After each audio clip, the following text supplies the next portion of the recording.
Greece has reached another debt deal, and it will get it another bailout, but it is the third rescue in 5 years for the troubled European country, and it already owes more than $300 billion to a laundry list of creditors, and it is trying to get another $100 billion to tide it over.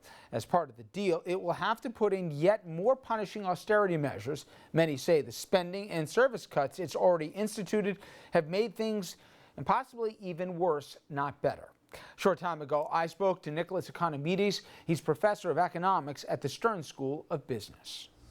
Okay, first off, did you have any doubts at the end of the day this deal would get done? And did you think the parameters of the deal were what would come to be? Well, early on, there were very serious doubts if the deal would be done.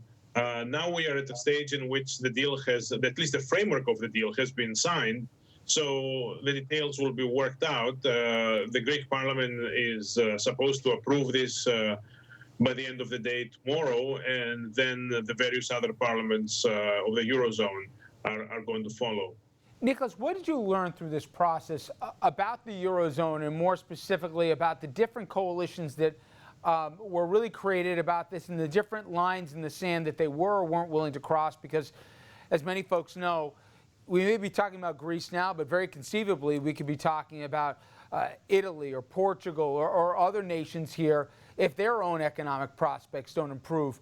How much did you find how committed Germany was to the Eurozone going forward, and also where there may be some fractures?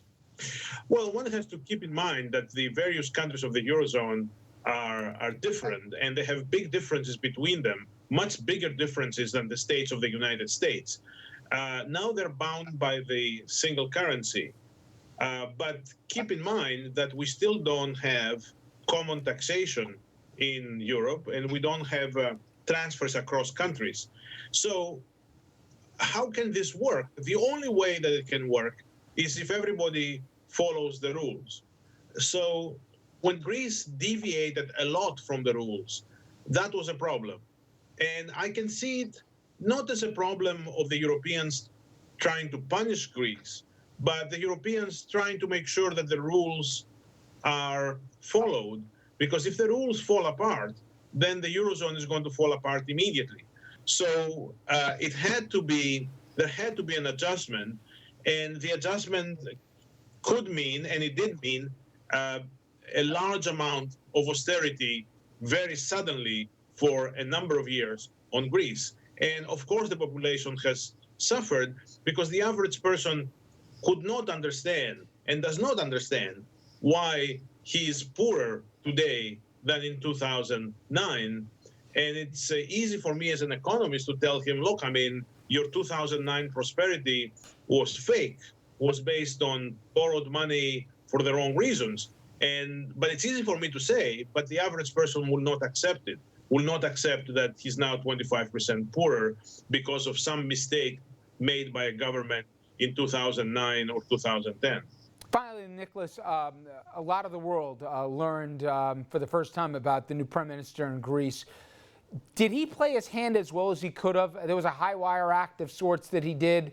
At the end, did he extract the best deal from the Eurozone that was available? Because I know a lot of folks today in Athens, they expected the terms of this deal to be more agreeable to them. Assess his performance throughout this process. Well, his performance, his negotiation was horrible. I mean, the negotiation started in the beginning of February. It lasted over 5 months. For a very long time, nothing at all happened. And then in the very last moment, they managed to finally strike a deal, which in fact is incomplete. The deal is only about the future program, 2 or 3 year program, but there is no deal yet about the temporary financing that Greece needs desperately so they can reopen the banks. So the negotiation of the prime minister was disastrous. At the same time, given the alternative, a deal, even a bad deal, is better than the alternative. So people are willing to support this deal from all sides of the Greek society. And I think that these measures are going to pass in the parliament with big majorities. But that's where we are. Nicholas, thank you so much for the time. I really appreciate it. Thank you. And when we come back, everyone, we'll switch gears, turn closer to home, and take a look at your Hudson Valley headlines. Please stay with us.